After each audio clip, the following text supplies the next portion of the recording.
أعوذ بالله من الشيطان الرجيم నేను శపించబడిన బహిష్కరించబడిన శైతాన్ నుండి రక్షణ పొందటానికి అల్లాహ్ శరణు వేడుకుంటున్నాను. كم تركوا من جنات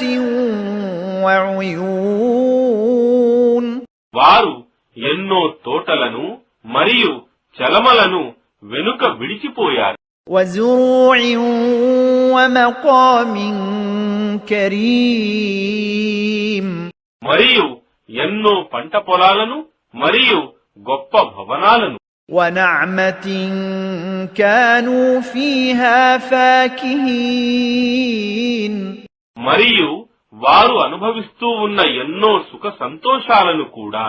كذلك وأورثناها قوما آخرين ఈ విధంగా వారి ముగింపు జరిగింది మరియు మేము వాటికి ఇతర జాతి వారిని వారసులుగా చేశాము.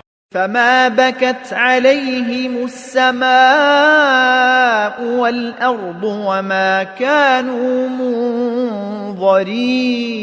منظرين కాని వారి కొరకు ఆకాశం గాని భూమి గాని విలపించలేదు మరియు వారికి ఎలాంటి వ్యవధి కూడా ఇవ్వబడలేదు.